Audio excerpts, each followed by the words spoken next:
બોલો સનાતન ધર્મ કી ભારતની નારી શક્તિનો પધારેલા આદરણીય સૌ સંતો મહંતોનો રામદેવજી મહારાજ આદરણીય વંદનીય પૂજ્ય શંકર બાપાનો રામજી બાપાનો અને સમસ્ત એમના પરિવારનો આજના આપણા ગુરુ પૂર્ણિમાના ઉત્સવ નિમિત્તે પધારેલા આદરણીય વંદનીય અને તેમના દર્શનથી જીવન ધન્ય બની જાય છે એવા સંતોમાં આસન પર બિરાજમાન પૂજ્ય મણિરામ બાપા જોડે બેઠેલા સાહેબ શ્રી એ તો બધા તમામ જીવનના જેટલા ક્ષેત્રો કહેવાય બધા ક્ષેત્રોનો એમને અનુભવ છે અને બધા અનુભવોમાંથી પસાર થઈ અને આપણા સંતોની સાથે કદમમાં કદમ મિલાવી અને તુળાભાઈ સાહેબ ચાલી રહ્યા છે એટલે આપણે એમને પણ વંદન કરીશું. દશરથભાઈ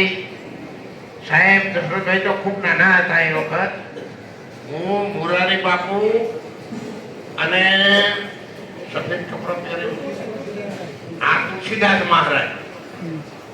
આ ત્રણ જણા મહાકાળી મંદિર એ વખત નતું બનાવેલું સગરભાઈઓ અને એની સામે તુલસીદાસ રહેતા હતા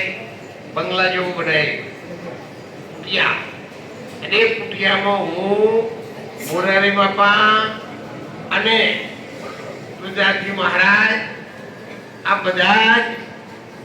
આપણે બધા શું કરીએ તો પૂજ્ય જયસિંહરામ બાપાએ જે વચનો આપણને આપ્યા છે એ વચનોને લોકોના હૃદય સુધી પહોંચાડી. રામજી બાપાએ નાથો બાપુએ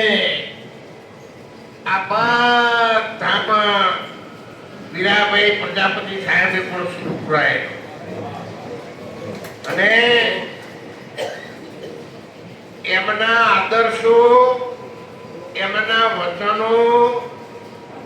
ઘેર ઘેર આપણે પહોંચાડી અને સમાજ બેઠો કરવાનું કામ આપણો દેહ રહેતો સુધી કરવું એવું અમે ત્રણે પ્રતિજ્ઞા કરી હતી મહાકાળી મંદિરમાં હમણાં બાપાના સિદ્ધાંતો કોઈ ઘર કોઈ સમાજ ખાલી ન રહેવું જોઈએ. સંતોને તો કોઈ નાત જાત હોતી નહીં એટલે બેન દીકરી સુધી પહોંચાડો. પહેલા પ્રથમ બેન દીકરીઓને પહોંચાડો એટલે એક દીકરી કેટલાયનું કલ્યાણ કરી શકે અને એ સંસ્કારો અને એ વખત જીજીબાઈ નો દાખલો આપતા કે જીજીબાઈએ એવું ધાવણ શિવાજી મહારાજને ધમરાવ્યું હતું કે આજે આ હિન્દુસ્તાનમાં આપણે ભગવાનની ભક્તિ કરી શકીએ છીએ, મંજીરા વગાડી શકીએ છીએ. એ એમનો પ્રતાપ છે, મહારાણા પ્રતાપનો પ્રતાપ. અને એવા સુરવીરો પણ સમાજનો હોવા જોઈએ,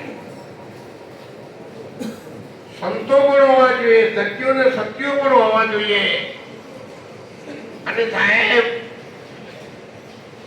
તમે અહીંયા વિસનગરમાં અનવર કાજી સાહેબ દેશી સફેદ દેખામાં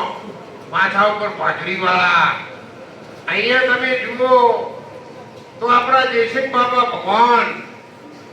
એ આપણા બધાના હૃદયમાં હાજરા હજુ પ્રગટ છે ને. આ વાતાવરણમાં તો અણુમાં છે પણ હવે આપણે દેખાવા જોવું ને એ દેખાવાની દ્રષ્ટિ આપણને સદગુરુ આપે. બાપા અત્યારે રમજી બાપા નાથુ બાપા જયસિંહ બાપા પાઘડી વાળા ભગવંતને ફોટા જુઓ છો પણ તમારા હૃદયમાં પ્રગટ કરવા માટે જો સદગુરુની શાન લીધી હોય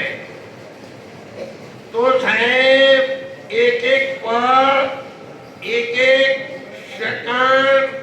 અને એક એક શ્વાસ તમારી ખબર એ જયસિંહ બાપા રાખે.